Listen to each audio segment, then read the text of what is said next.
ನಿನ್ನಾತ್ಮ ನಿಶ್ಚಲವಿರಲು ಪರಮಾತ್ಮ ನಿಶ್ಚಯವಿರುವ. ನಿನ್ನಾತ್ಮ ನಿಶ್ಚಲವಿರಲು ಪರಮಾತ್ಮ ನಿಶ್ಚಲವಿರುವ. ರಂಗು ರಂಗಿನ ಹೂಗಳು ಇರಲು ಪೂಜೆಗೆ ರಂಗುಗಳಿವೇನು. ರಂಗಿನ ಹೂವೇ ನಿನ್ನಾತ್ಮ ಪೂಜೆ ಎಂಬುದೇ ಪರಮಾತ್ಮ. ರಂಗಿನ ಹೂವೇ ನಿನ್ನಾತ್ಮ ಪೂಜೆ ಎಂಬುದೇ ಪರಮಾತ್ಮ. ನಿನ್ನಾತ್ಮ ನಿಶ್ಚಲವಿರಲು ಪರಮಾತ್ಮ ನಿಶ್ಚಯವಿರುವ. ಬಣ್ಣ ಬಣ್ಣದ ಹಸುಗಳು ಇರಲು ಹಾಲಿಗೆ ಬಣ್ಣವು ಇದೇನು. ಬಣ್ಣದ ಹಸುವೇ ನಿನ್ನಾತ್ಮ ಬಿಳಿ ನೊರೆ ಹಾಲೇ ಪರಮಾತ್ಮ. ಬಣ್ಣದ ಹಸುವೇ ನಿನ್ನಾತ್ಮ ಬಿಳಿ ನೊರೆ ಹಾಲೇ ಪರಮಾತ್ಮ. ನಿನ್ನಾತ್ಮ ನಿಶ್ಚಲವಿರಲು ಪರಮಾತ್ಮ ನಿಶ್ಚಯವಿರುವ. ಅಂಕುಡಂಕುಗಳು ಕಬ್ಬಿಗೆ ಇರಲು ಒಳಗಿನ ಸಿಹಿಯು ಡೊಂಗೇನು. ಅಂಕುಡಂಕುಗಳು ಕಬ್ಬಿಗೆ ಇರಲು ಒಳಗಿನ ಸಿಹಿಯು ಡೊಂಗೇನು. ಡೊಂಗಿನ ಕಬ್ಬೆ ನಿನ್ನಾತ್ಮ ಸಮನದ ಸಿಹಿಯೇ ಪರಮಾತ್ಮ. ಡೊಂಗಿನ ಕಬ್ಬೆ ನಿನ್ನಾತ್ಮ ಸಮನದ ಸಿಹಿಯೇ ಪರಮಾತ್ಮ. ನಿನ್ನಾತ್ಮ ನಿಶ್ಚಲವಿರಲು ಪರಮಾತ್ಮ ನಿಶ್ಚಯವಿರುವ. ಭಜನೆಗೆ ನಾನಾ ರಾಗಗಳಿರಲು ಭಕ್ತಿಗೆ ರಾಗವು ಇದೇನು. ಭಜನೆಗೆ ನಾನಾ ರಾಗಗಳಿರಲು ಭಕ್ತಿಗೆ ರಾಗವು ಇದೇನು. ಭಜನೆ ಎಂಬುದೇ ನಿನ್ನಾತ್ಮ ಭಕ್ತಿ ಎಂಬುದೇ ಪರಮಾತ್ಮ. ಭಜನೆ ಎಂಬುದೇ ನಿನ್ನಾತ್ಮ ಭಕ್ತಿ ಎಂಬುದೇ ಪರಮಾತ್ಮ. ನಿನ್ನಾತ್ಮ ನಿಶ್ಚಲವಿರಲು ಪರಮಾತ್ಮ ನಿಶ್ಚಯವಿರುವ. ದೃಷ್ಟಿಗೆ ಕಮಾನು ಕಣ್ಗಳು ಇರಲು ದೃಷ್ಟಿಗೆ ದೋಷವು ಇದೇನು. ದೃಷ್ಟಿಗೆ ಕಮಾನು ಕಣ್ಗಳು ಇರಲು ದೃಷ್ಟಿಗೆ ದೋಷವು ಇದೇನು. ಕಮಾನು ಕಣ್ಗಳೇ ನಿನ್ನಾತ್ಮ ನೇರ ದೃಷ್ಟಿಯೇ ಪರಮಾತ್ಮ. ಕಮಾನು ಕಣ್ಗಳೇ ನಿನ್ನಾತ್ಮ ನೇರ ದೃಷ್ಟಿಯೇ ಪರಮಾತ್ಮ. ನಿನ್ನಾತ್ಮ ನಿಶ್ಚಲವಿರಲು ಪರಮಾತ್ಮ ನಿಶ್ಚಯವಿರುವ. ಪರಮಾತ್ಮ ನಿಶ್ಚಯವಿರುವ ಪರಮಾತ್ಮ ನಿಶ್ಚಯವಿರುವ. ಶರಣು ಶರಣು.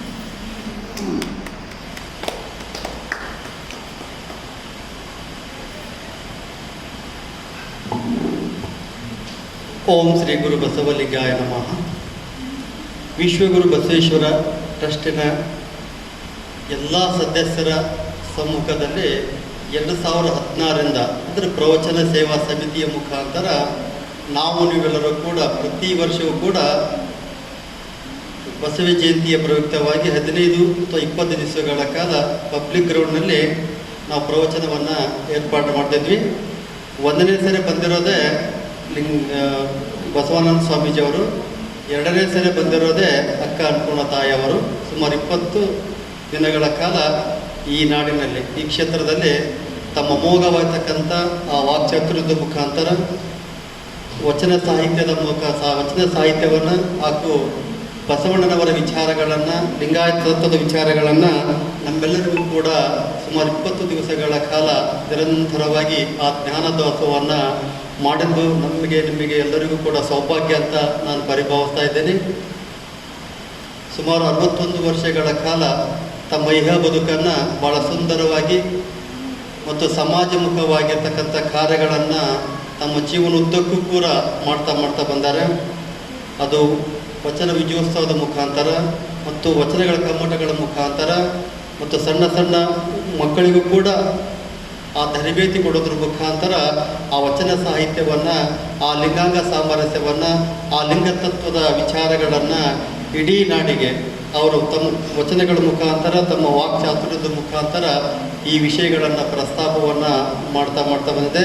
ದುರ್ದೈವ ಅಂತ ಅನ್ಕೋಬೇಕೋ ಏನೋ ನಾವು ಗೊತ್ತಿಲ್ಲ. ಆದರೂ ಕೂಡ ಒಂದು ದುರ್ಘಟನೆ ನಡೀತು.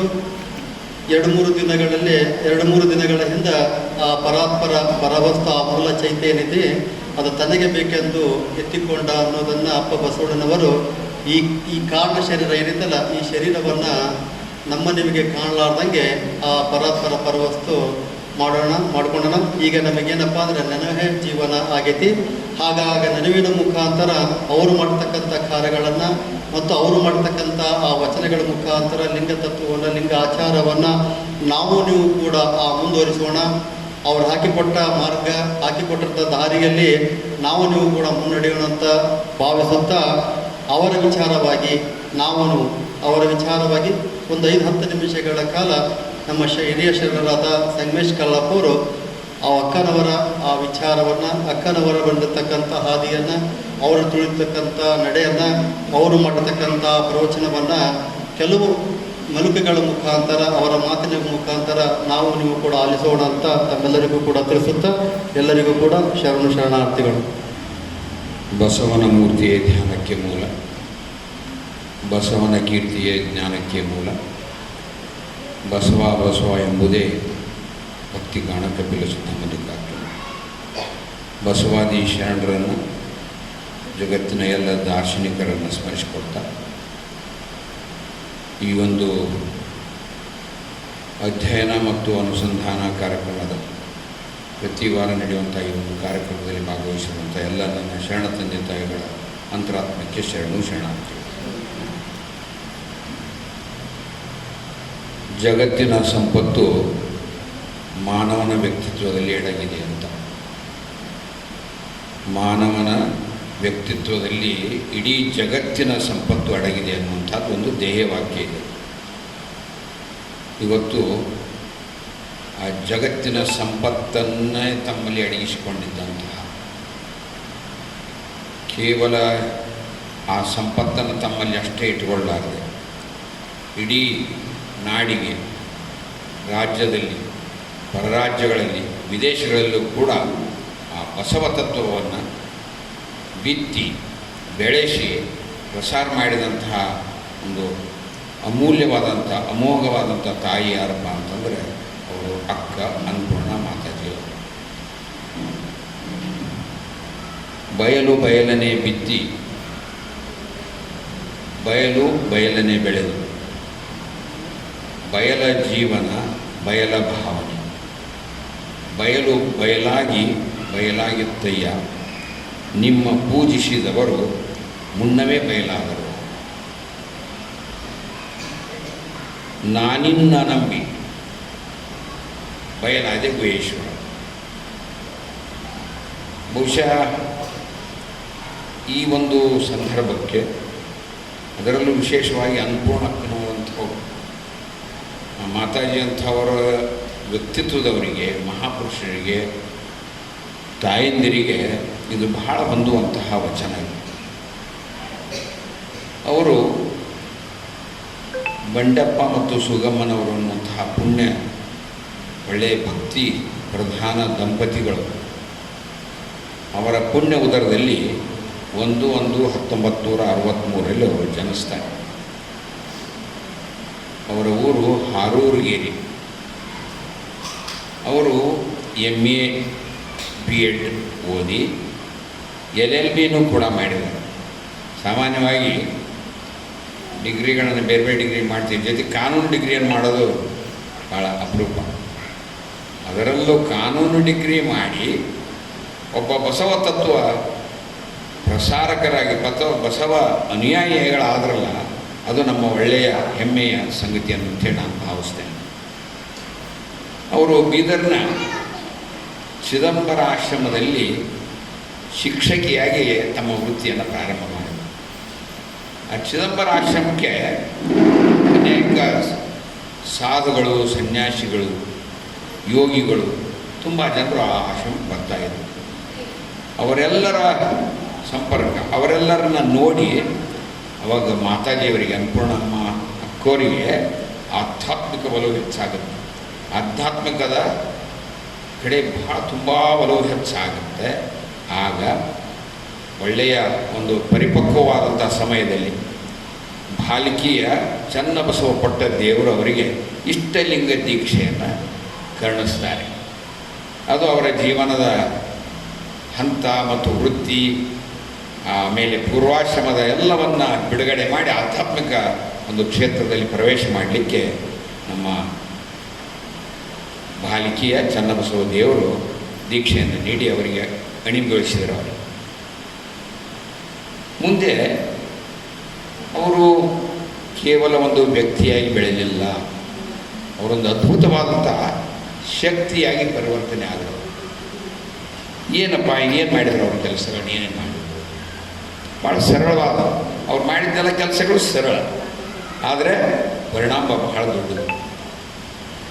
ಅವರು ನೂರಾರು ಮಕ್ಕಳಿಗೆ, ಬಡ ಮಕ್ಕಳಿಗೆ ಶಿಕ್ಷಣವನ್ನು ಕೊಟ್ಟರು. ಉಚಿತವಾದಂಥ ವಸತಿ, ಶಿಕ್ಷಣ ಎಲ್ಲ ಪ್ರಸಾದವನ್ನು ಕೊಟ್ಟು ಅವರನ್ನು ಬಸವ ಅನುಯಾಯಿಗಳನ್ನಾಗಿ ಮಾಡಿ ಒಂದು ಸಮಾಜಕ್ಕೆ ನಮಗೆ ಕೊಟ್ಟಿದ್ದಾರೆ. ಇನ್ನು ಸಾವಿರಾರು ಜನರಿಗೆ ಏನು ಬಸವಣ್ಣನವರು ಗುರುವಿನ ಸ್ಥಾನವನ್ನು, ಪುರುಷ ಮತ್ತು ಸ್ತ್ರೀಯರು, ಮಹಿಳೆಯರು ಸಮಾನವಾಗಿ ಗುರುಗಳಾಗಬಹುದು ಅನ್ನುವಂಥದ್ದನ್ನು ಮಾಡಿ ನಮಗೆ ತೋರಿಸಿಕೊಟ್ಟಿದ್ದಾರೆ. ಅದನ್ನು ಅಕ್ಕನವರು ತಾವು ಗುರುಗಳಾಗಿ ಗುರುಗಳ ಹಂತಕ್ಕೆ ಹೋಗಿ ದೀಕ್ಷೆಯನ್ನು ಕೊಡುವಂತಹ ದೀಕ್ಷಾ ಗುರುಗಳಾದರು, ಶಿಕ್ಷಾ ಗುರುಗಳಾದರು, ರಕ್ಷಾ ಗುರುಗಳಾದಂಥವ್ರು ಯಾರಪ್ಪ ಅಂದರೆ ಅನ್ನಪೂರ್ಣ ತಾಯಿಯವರು ಅಂತ. ಇದರಿಂದ ಏನು ಪರಿಣಾಮ ಆಯಿತು? ಇದರಿಂದ ಅವರು ತಮ್ಮ ವ್ಯಕ್ತಿತ್ವ ಬೆಳೀತು. ನಾನು ಮೊಟ್ಟ ಮೊದಲೇ ಹೇಳಿದ್ದೇನೆ, ಜಗತ್ತಿನ ಸಂಪತ್ತು ವ್ಯಕ್ತಿತ್ವದಲ್ಲಿ ಅಡಗಿರ್ತೈತೆ. ಅವರಲ್ಲಿ ವೈಯಕ್ತಿಕ ಸಂಪತ್ತು ಹೆಚ್ಚು ಸಾಕು. ದೀಕ್ಷೆ ತಗೊಂಡ್ರು, ಮತ್ತೆ ದೀಕ್ಷೆಯನ್ನು ನೀಡುವ ಹಂತಕ್ಕೆ, ಆಧ್ಯಾತ್ಮಿಕ ಹಂತಕ್ಕೆ ಏರಿದ್ರು. ಮುಂದೆ ಸಾವಿರಾರು ಜನರಿಗೆ, ಬಹುಶಃ ಲಕ್ಷ ದಾಟಿರಬೇಕು, ಅಷ್ಟು ಜನರಿಗೆ ಅವರು ಇಷ್ಟಲಿಂಗ ದೀಕ್ಷೆಯನ್ನು ಕೊಟ್ಟು ಸುಮ್ಮನೆ ಬಿಡಲಿಲ್ಲ. ಶಿವಯೋಗ ಸಾಧಕರ ಒಂದು ಸಂಘಟನೆಯನ್ನು ಮಾಡಿ ಅವರು ನಿರಂತರವಾಗಿ ತಮ್ಮ ಅನುಭವಗಳನ್ನು ಹಂಚಿಕೊಂಡು, ಅನುಭವಗಳನ್ನು ಒಬ್ಬರಿಗೊಬ್ಬರು ಅನುಭವಿಸಿ ಮತ್ತು ಹೆಚ್ಚಿನ ರೀತಿಯಲ್ಲಿ ಪ್ರಸಾರವಾದಂಥ ರೀತಿಯಲ್ಲಿ ಅವರು ಕೆಲಸ ಮಾಡಿದ್ದು ಅಂತಂದರೆ ವಿಶೇಷ ಅನ್ನುವಂಥದ್ದು ನಾವು ಗಮನಿಸಬೇಕು. ಇನ್ನು ಈ ಎಲ್ಲ ಕೆಲಸಗಳನ್ನು ಅವ್ರು ಯಾವ ರೀತಿ ಪ್ರಸಾರ ಮಾಡಿದ್ರಪ್ಪ? ಅವರು ಬಸವ ಭಾರತಿ ಸಂಸ್ಕಾರ ಶಿಬಿರಗಳಂಥೇಳಿ, ಶರಣ ಸಂಗಮ ಶಿಬಿರಗಳ ಮೂಲಕ, ಬಸವ ಜ್ಯೋತಿ ಕಮ್ಮಟಗಳ ಮೂಲಕ, ಶರಣ ಸಂಸ್ಕೃತಿ ಕಮ್ಮಟಗಳ ಮೂಲಕ ಎಲ್ಲ ಮಕ್ಕಳಿಗೆ, ಮಹಿಳೆಯರಿಗೆ, ಪುರುಷರಿಗೆ ಈ ಬಸವ ತತ್ವ ಅನುಯಾಯಿಗಳನ್ನು ಮಾಡಿ ಬಸವ ಬೀಜಗಳನ್ನೇ ಸಿದ್ಧ ಮಾಡಿ ಇವತ್ತು ಸಮಾಜಕ್ಕೆ ಕೊಟ್ಟು ಅವರು ಬಯಲಲ್ಲಿ ಬಯಲಾಗಿದ್ದಾರೆ. ಇನ್ನು ಅವರು ಕೇವಲ ಈ ಕೆಲಸಗಳನ್ನು ಯಾವುದರ ಮುಖಾಂತರ ಮಾಡಿದರು ಅನ್ನೋದು ಭಾಳ ಮುಖ್ಯ. ಯಾಕಂದರೆ ಒಂದು ಮಾಧ್ಯಮ ಬೇಕು. ನಾನೀಗ ಮಾತಾಡ್ತಾ ಇದ್ದೇನೆ, ಮಾತಾಡ್ಬೇಕಂದ್ರೆ ಇದೊಂದು ವೇದಿಕೆ ಬೇಕು, ಒಂದು ವೇದಿಕೆ ಬೇಕಾಗುತ್ತೆ. ಅದಕ್ಕೆ ಅವ್ರು ಏನು ಮಾಡಿದರು? ಬಸವ ಸೇವಾ ಪ್ರತಿಷ್ಠಾನವನ್ನು ಸ್ಥಾಪನೆ ಮಾಡಿದರು. ಆಮೇಲೆ ಏನು ಮಾಡಿದರು? ಲಿಂಗಾಯತ ಮಹಾಮಠವನ್ನು ಸ್ಥಾಪನೆ ಮಾಡಿದರು. ಅಷ್ಟೇ ಅಲ್ಲ, ನಾನು ಕಣ್ಣಾರೆ ನೋಡಿದ್ದೇನೆ, ಸ್ವತಃ ಅನುಭವಿಸಿದ್ದೇನೆ, ಅವರಿಂದ ದೊಡ್ಡ ಕೆಲಸವನ್ನು ನಾನು ಕಣ್ಣಾರೆ ಕಂಡಿದ್ದೇನೆ. ಏನಪ್ಪ ಅಂತಂದರೆ ನೀಲಮ್ಮನ ಬಳಗ ಅನ್ನುವಂಥದ್ದನ್ನು ಮಹಿಳೆಯರ ಸಂಘಟನೆಗಳನ್ನು ಸ್ಥಾಪನೆ ಮಾಡಿದರು. ಅವರು ಬೀದರ್ ಮತ್ತು ಗುಲ್ಬರ್ಗ ಜಿಲ್ಲಾಕ್ಕೆ ಹೋಗ್ರಿ ನೀವು, ಪ್ರತಿ ಊರಲ್ಲಿನೂ ಕೂಡ ನೀಲಮ್ಮನ ಬಳಗ ಇದೆ, ಹಳ್ಳಿಯಿಂದ ಹಿಡಿದು ನಾ ಹೇಳೋದು. ಇದು ಯಾಕೆ ನನಗೆ ಅನುಭವ ಅಂತಂದರೆ 2019ರಲ್ಲಿ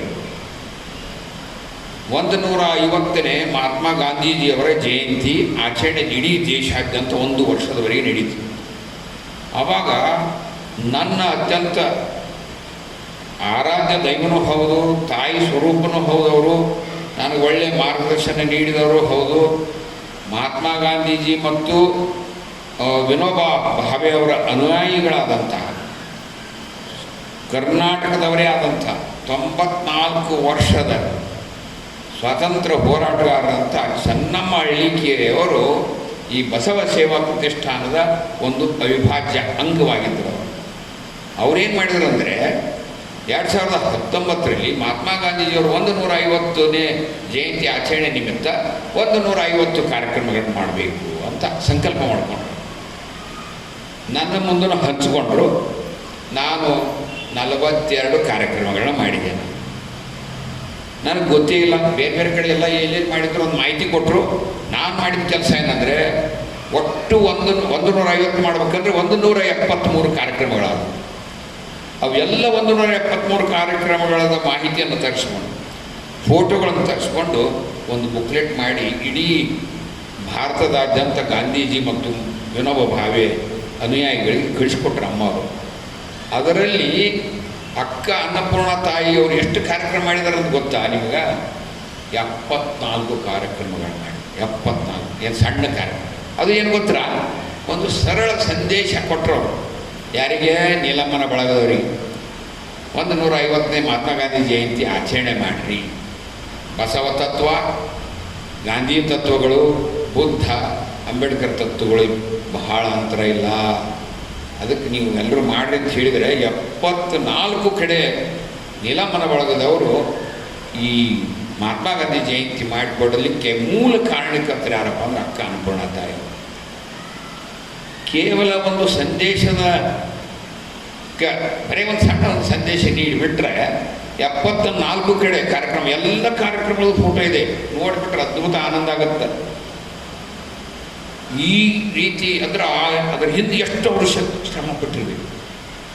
ಒಂದು ಕಾರ್ಯಕ್ರಮ ನಡೆಸ್ಲಿಕ್ಕೆ ಹಿಂಗೆ ಸಂದೇಶ ಕೊಟ್ಟಾಗ ಒಳ್ಳೆಯ ಕಾರ್ಯಕ್ರಮ ಮಾಡಿದಾರಂದರೆ ದೀರ್ಘಕಾಲದಿಂದ ಸಂಘಟನೆ ಮಾಡಿರ್ತಾರೆ ಅವರು. ಮಹಿಳೆಯರಲ್ಲಿ ಜಾಗೃತಿ ಮೂಡಿಸಿರ್ತಾರೆ, ಮಹಿಳೆಯರಲ್ಲಿ ಸ್ಫೂರ್ತಿಯನ್ನು ತುಂಬಿರ್ತಾರೆ, ಮಹಿಳೆಯರಲ್ಲಿ ಬಸವಾದಿ ಶರಣರ ಬಗ್ಗೆ, ನಮ್ಮ ದೇಶದ ಮಹಾಪುರುಷರ ಬಗ್ಗೆ ಒಳ್ಳೆಯ ಸ್ಫೂರ್ತಿಯನ್ನು ತುಂಬಿ ಅವರು ಸಂಘಟನೆ ಮಾಡಿದ್ದಾರೆ. ಅದನ್ನು ಕಣ್ಣಾರೆ ನೋಡಿದ್ದೇನೆ. 2018ರಲ್ಲಿ ವಚನ ವಿಜಯೋತ್ಸವಕ್ಕೆ ನಾನೊಬ್ಬ ಮುಖ್ಯ ಅತಿಥಿ. ನಾನು ಅವರಿಗೆ ಏನು ಪರಿಚಯ ಇಲ್ಲ ಅಲ್ಲಿವರೆಗೂ. ಆ ಕಾರ್ಯಕ್ರಮಕ್ಕೆ ಹೋದಾಗ ಪರಿಚಯ ಆಗಿದ್ದು ನಾನು. ಅದಕ್ಕೆ ಕಾರಣ ಏನಪ್ಪ ಅಂತಂದರೆ, ಕಲಘಟಗಿ ತಾಲೂಕಿನ ಮಲಕನಕೊಪ್ಪದಲ್ಲಿ ಸುಮಾರು 80 ವರ್ಷ, 85 ವರ್ಷ, 90 ವರ್ಷದ ಹಿರಿಯರನ್ನು ಹಿಡ್ಕೊಂಡು ಯುವಕರವರೆಗೇನು ಸುಮಾರು ಜನರು ಎಲ್ಲರೂ ಪಕ್ಕಾ ಬಸವ ತತ್ವರೇ. ಅವರು ಉಸಿರೇ ಬಸವ ತತ್ವ. ಅವರು ಈ ಅನ್ನಪೂರ್ಣ ಮಾತಾಜಿಯವರ ಪರಮ ಭಕ್ತರು. ಇವರ ಒತ್ತಾಯದ ಮೇಲೆ 3 ವರ್ಷ ಕರೆದ್ರು ಅವರು. ನಾನು 16, 17, 18 2 ವರ್ಷ ನನಗೆ ಹೋಗೋಕ್ಕಾಗಲಿಲ್ಲ ನನ್ನ ಸರ್ಕಾರಿ ಕೆಲಸದ ಮೇಲೆ. 2018 3ನೇ ಸಲ ಹೋದೆ. ಎಂತೆಂಥ ವೇದಿಕೆಯಲ್ಲಿ ಬೇದಾರ್ ಶರಣರು, ಗುಲ್ಬರ್ಗ ಯೂನಿವರ್ಸಿಟಿ ಉಪಕುಲಪತಿಗಳಾದ ಉದ್ಘಾಟನೆ, ಆಮೇಲೆ ವಿಜಯ ಕರ್ನಾಟಕದಲ್ಲಿ ಒಬ್ಬ ತಾಯಿ ಅಂಕಣ ಬರೀತಾರೆ. ಏನು ಚಿಕ್ಕ ಮಗು, ಒಂದು 20 ವರ್ಷದ ಹುಡುಗಿ, ಎಷ್ಟು ಅದ್ಭುತ ಅಧ್ಯಯನ ಮಾಡಿದ್ದಾರೆ ಅವರು. ಆಮೇಲೆ ವೀಣಾ ಬನ್ನಂಜಿಯವರು, ಭಾಳ ದೊಡ್ಡ ದೊಡ್ಡ ಶರಣರು, ಸ್ವಾಮೀಜಿಯವರು ಆ ವೇದಿಕೆಯಲ್ಲಿ ಅವತ್ತು ನನ್ನ ಹೇಳಿದ್ರೆ, ನೀವು ಮಾತಾಡಲೇಬೇಕಂತ ಒತ್ತಾಯ ಮಾಡಿದ್ರು. ನಾನು ಭಾಳ ಒತ್ತಾಯ ಮಾಡಿದೆ. ನಾನು ಹೇಳಿದೆ, ನಾನು ಇವರೆಲ್ಲರ ಮುಂದೆ ಭಾಳ ಸಣ್ಣವನು, ಭಾಳ ಚಿಕ್ಕವನು, ಒಂದು ಪರ್ವತದ ಕೆಳಗಿರುತ್ತವನು, ಹುಲ್ಲಿದ್ದಂಗೆ ನಾನು ಕೇಳಕ್ಕೆ ಬರ್ತೀನಿ ಹೊರತು ನಾನು ಮಾತಾಡೋಕ್ಕೆ ಬರೋದಿಲ್ಲ ಅಂತ ಹೇಳಿದೆ. ನಿಜಕ್ಕೂ ಅದೊಂದು ಅದ್ಭುತವಾದ ಜೀವನದಲ್ಲಿ ಎಂದೂ ಮರೆಯೋದಿಲ್ಲ. ನಾನು ಆ ಸಂದರ್ಭ ಮರೆಯೋದಿಲ್ಲ. ಇನ್ನು ಆ ಸಂದರ್ಭದಲ್ಲಿ ನಾನು ವಿಶೇಷವಾಗಿ ಕಂಡಿದ್ದು ಏನಂದರೆ, ಹಿಂಗೆ ಸುಮಾರು ಒಂದು 30,000 ಜನರು ವೇದಿಕೆ. 30,000ದಲ್ಲಿ ಕನಿಷ್ಠ 25,000 ಜನ ಮಹಿಳೆಯರು. ಏನದು ಅದ್ಭುತ!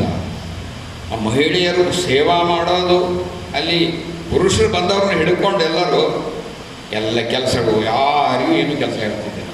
ಕಸಾನು ಹೊಡಿತಿದ್ರು, ಸ್ವಚ್ಛತೆಯನ್ನು ಮಾಡ್ತಿದ್ರು, ಪ್ರಸಾದನೂ ನೀಡ್ತಿದ್ರು, ಕುರ್ಚಿನೂ ಹಾಕ್ತಿದ್ರು, ಎಲ್ಲ ತೆಗೀತಿದ್ರು, ಮತ್ತು ಅಚ್ಚುಕಟ್ಟಾಗಿಡು ಎಲ್ಲ ವ್ಯವಸ್ಥೆಗಳು. ಎಂದು ನಾನು ಕೇವಲ ನನ್ನ ಜೀವನದಲ್ಲಿ ಆ ರೀತಿ ವ್ಯವಸ್ಥೆಗಳು 2 ಕಡೆ ನೋಡಿದ್ದೀನಿ. 2010ರಲ್ಲಿ ಶಿವಯೋಗ ಮಂದಿರದಲ್ಲಿ ಶತಮಾನೋತ್ಸವ ಆಯಿತು. ಅದು ಒಂದು ದೊಡ್ಡ ಸಾಗರ ಉಪಾಧಿಯಲ್ಲಿ ನಡೀತಿದ್ವಿ. ಅದರ ನಂತರ ಅಂದ್ರೆ 2018ರಲ್ಲಿ ನಾನು ಬೀದರ್ದಲ್ಲಿ ಈ ದೃಶ್ಯವನ್ನು ಕಂಡೆ.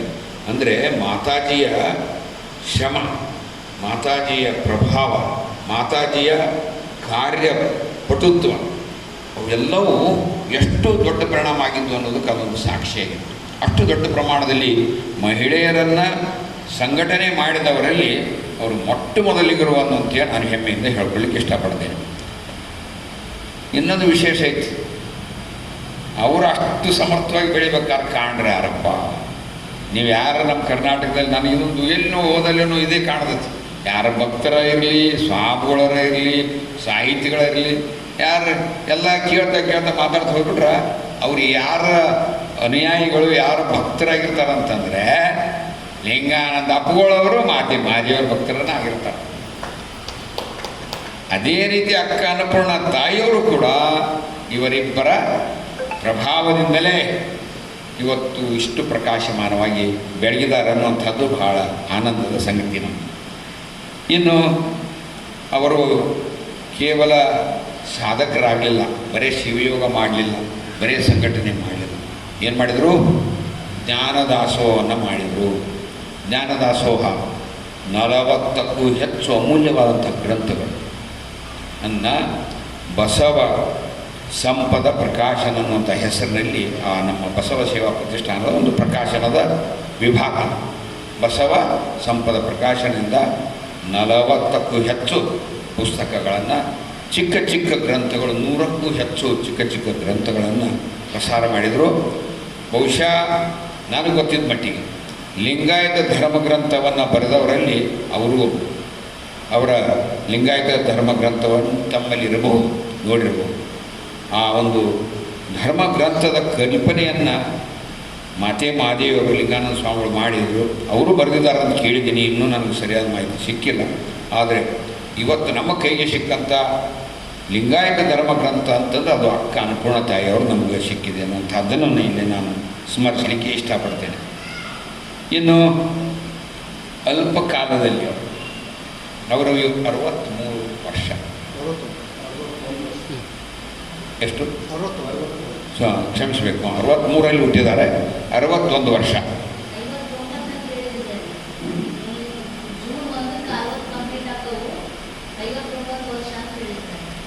63ನೇ ಇಸ್ವಿಯೊಳಗೆ ನೀವು ಹೇಳಿದ್ದ ಸರಿ, ಅವರಿಗೆ 57 ವಯಸ್ಸು, 57 ಮುಗಿದು 58 ವಯಸ್ಸು. ಯಾಕಂದರೆ ಅಧಿಕೃತ ದಾಖಲೆ ಪ್ರಕಾರ 63ನೇ ಇಸ್ವಿ ಅವರು ಹುಟ್ಟಿದ್ದು. 1/1/1963 ಅವ್ರು ಹುಟ್ಟಿದ್ದಂದರೆ 57, ಅದೇ ಜೂನೇ, ಕ್ಷಮಿಸಬೇಕು, 1/6/1963 ಅಂದರೆ ಸರ್ಕಾರಿ ಜನ್ಮ ದಿನಾಂಕ. ಆವಾಗೆಲ್ಲ ದಾಖಲೆ ಇರ್ತಿದ್ದಿಲ್ಲ, ಅದಕ್ಕೆ ಅದು 1/6/1963 ಅಂದರೆ 57-58 ವರ್ಷ. ಅವರಿಗೆ ಈ ಪ್ರಭಾವಿತರಾಗಿ, ಶರಣತತ್ವದ ಮೇಲೆ ಪ್ರಭಾವಿತರಾಗಿ ಆಧ್ಯಾತ್ಮಿಕ ಒಲವು ಬಂದು ದೀಕ್ಷಾ ತಗೊಂಡ ಮೇಲೆ ಅವ್ರಿಗೆ ಉಳಿದಿರೋದು ಬಹಳ ಕಡಿಮೆ ಅವಧಿ, ಸುಮಾರು ಒಂದು 30-35 ವರ್ಷ ಸಿಕ್ಕಿರ್ಬೇಕು ಅವರು. ಅಷ್ಟರಲ್ಲಿ ಕೇವಲ ನಮ್ಮ ರಾಜ್ಯ ಅಲ್ಲ, ಪರರಾಜ್ಯಗಳಲ್ಲಿ ಮಹಾರಾಷ್ಟ್ರ, ಆಂಧ್ರ ಪ್ರದೇಶ, ತಮಿಳುನಾಡು ಮತ್ತು ಯುರೋಪ್ ರಾಷ್ಟ್ರಗಳಲ್ಲಿ, ಆಸ್ಟ್ರೇಲಿಯಾದಲ್ಲಿ ಮತ್ತು ಅರಬ್ ದೇಶಗಳಲ್ಲಿ ಕೂಡ ಅವರು ಏನು ಮಾಡಿದ್ದಾರೆ ಅಂತಂದು ನಮ್ಮ ಬಸವ ತತ್ವ ಪ್ರಸಾರವನ್ನು ಮಾಡಿ ನಮ್ಮ ಬಸವ ತತ್ವವನ್ನು ಇಡೀ ಪ್ರಪಂಚದಲ್ಲಿ ಎತ್ತಿ ಹಿಡಿದಾರೆ ಅಂತೇಳಿ ನಾವು ಹೆಮ್ಮೆಯಿಂದ ನಾವು ಹೇಳ್ಕೋಬೋದು. ಇಷ್ಟು ಹೇಳ್ತಾ, ಎಮ್ಮವರಿಗೆ ಸಾವಿಲ್ಲ, ಎಮ್ಮವರು ಸಾವನರಿಯರು, ಸಾವೆಂಬುದು ಸಯವಲ್ಲ. ಲಿಂಗದಲ್ಲಿ ಉದಯವಾದ ನಿಜೈಕ್ಯರಿಗೆ ಆ ಲಿಂಗದಲ್ಲಿ ಎಲ್ಲದೆ ಬೇರೆ ಮತ್ತೊಂದೆಡೆ ಇಲ್ಲ. ಕೂಡಲ ಸಂಗಮ ದೇವರ ಶರಣ ಸೊಡ್ಡಳ ಬಾಚರಸರು ನಿಜಲಿಂಗದ ಒಡಲೊಳಗೆ ಬಗಿದು ಹೊಕ್ಕಡೆ ಉಪಮಿಸಬಲ್ಲರು ಕಾಣಿ. ಇದು ಸುಮ್ಮನೆ ನಾವು ಆಡು ಭಾಷೆಗೆ ಅನ್ನೋ ವಚನ ಅಲ್ಲ. ಇದು ಎಷ್ಟು ಅದ್ಭುತ ವಚನ ಐತಂದ್ರೆ, ನಮ್ಮ ಶರಣರ ಮರಣವೇ ಮಹಾನವಮಿ ಅಂತ ನಮ್ಮ ಒಂದು ಸಿದ್ಧಾಂತ. ಇವತ್ತು ಅವರು ಇದಾಗಿದ್ದಾರೆ ನಿಜ, ಆದರೆ ಈ ಎಲ್ಲಕ್ಕೂ ಅವರು ಒಂದನೇ ವಚನ ಏನು ಹೇಳಿದೆ? ಬಯಲನೆ ಬಿತ್ತಿ ಅಂದ್ರೇನು? ಸೃಷ್ಟಿಕರ್ತ ಪರಮಾತ್ಮನ ಮೂಲಕ ಅವನ ಅಂಶವಾಗಿ ಅವರು ಜನಿಸಿ ಅದನ್ನೇ ಇಡೀ ಜೀವನ ಪರ್ಯಂತ ಬಿತ್ಕೊಂಡ್ಬಿಟ್ರು ಅವರ ಜೀವನ. ಎರಡನೇದೇನು? ಬಯಲನೇ ಬೆಳೆದು ಇಷ್ಟೊತ್ತಿನವರೆಗೆ ನಾನು ಹೇಳಿದೆ, ಲಕ್ಷಾಂತರ ಬಸವಾನುಯಾಯಿಗಳನ್ನು ಬಸವ ತತ್ವ ಪಾಲಕರನ್ನು ತಯಾರು ಮಾಡಿದ್ರಲ್ಲ, ಮತ್ತು ಬಯಲನೆ ಆ ಸೃಷ್ಟಿಕರ್ತನನ್ನೇ ಎಲ್ಲರಲ್ಲಿ ಬಿತ್ತಿಬಿಟ್ರು ಅವರು. ಮೂರನೇದೇನು? ಬಯಲ ಜೀವನ, ಬಯಲ ಭಾವನೆ. ಅವರು ಆಧ್ಯಾತ್ಮಿಕ ಒಲವು ಹುಡ್ತಿ. ಯಾರು ನೋಡಿ ಹುಡ್ತಿ? ಯೋಗಿಗಳು, ಸನ್ಯಾಸಿಗಳು, ಇವರೆಲ್ಲ ಬಸವತತ್ವ ಅನುಯಾಯಿಗಳಿಂದ ಹುಡ್ತಿ. ಅವರೇನು ಮಾಡಿದರು? ಅದೇ ಭಾವನೆಯನ್ನು, ಆಧ್ಯಾತ್ಮಿಕ ಭಾವನೆಯನ್ನು ಲಕ್ಷಾಂತರ ಜನರಲ್ಲಿ ತುಂಬಿಬಿಟ್ರು. ಮುಂದೆ ಬಯಲಾಗಿತ್ತಯ್ಯ. ಎಷ್ಟು ಸಂಸ್ಥೆ ಸ್ಥಾಪನೆ ಮಾಡಿದರು ಅವರು? ಬಸವ ಸೇವಾ ಪ್ರತಿಷ್ಠಾನ, ಲಿಂಗಾಯತ ಮಹಾಮಠ, ಈ ಶಿವಯೋಗ ಸಾಧಕರ ಕೂಟ, ಇವನ್ನೆಲ್ಲ ಸ್ಥಾಪನೆ ಮಾಡಿ ಬಯಲಲ್ಲಿ ದೊಡ್ಡ ಬಯಲನ್ನು ನಿರ್ಮಾಣ ಮಾಡಿದರು ಅವರು. ಮುಂದೆ ನಿಮ್ಮ ಪೂಜಿಸಿದವರು ಮುನ್ನವೇ ಬಯಲಾದರು. ಅದು ಎಲ್ಲರಿಗೂ ಸಿಗೋದಿಲ್ಲ. ಬಸವಣ್ಣ ಎಷ್ಟು ಕಡಿಮೆ ಅವಧಿ ಅವನಿಗೆ ಆಯುಷ್ಯ. ಯಾವಾಗಲೂ ಅದು ನಿಷ್ಪತ್ತಿ ಯಾದ ಹಣ್ಣನ್ನು ಪರಮಾತ್ಮ ಜಲ್ದಿ ಕರ್ಕೊಂತಾನ, ಬೇಗ ಕರ್ಕೊಂತಾನ ಅನ್ನೋ ಹಂಗೆ ಅವರು ಎಲ್ಲ ಕಣಕಣದಲ್ಲೂ, ತಮ್ಮ ಕಣಕಣದಲ್ಲೂ ಕೂಡ ಉಸಿರಿನಲ್ಲಿ, ಪ್ರಾಣದಲ್ಲಿ ಬಸವಾದಿ ಶರಣರ ತತ್ವಗಳನ್ನು, ಸಿದ್ಧಾಂತಗಳನ್ನು, ಆ ಎಲ್ಲ ಶರಣೆಯರನ್ನ ತಮ್ಮ ದೇಹದ ಬಯಲೊಳಗೆ ತುಂಬಿಕೊಂಡಂತಹ ಅಕ್ಕ, ಅನ್ನಪೂರ್ಣ ಅಕ್ಕ ಬಯಲಾಗಿದ್ದಾರೆ. ಅವರಿಗೆ ಸಾವಿಲ್ಲ. ನಾನಂತೂ ಅಂದ್ಕೊಂಡಿದ್ದೀನಿ, ಮೊನ್ನಿಂದ ಅಂದ್ಕೊಂಡೇ ಬರ್ತಾಯಿದ್ದೀನಿ, ಅಂಥವರು ಸಾವಿಲ್ಲ ಅನ್ನೋದಕ್ಕೆ ನಾವು ಏನು ಮಾಡ್ಬೇಕಪ್ಪ? ನಮ್ಮ ಜವಾಬ್ದಾರಿ ಏನು?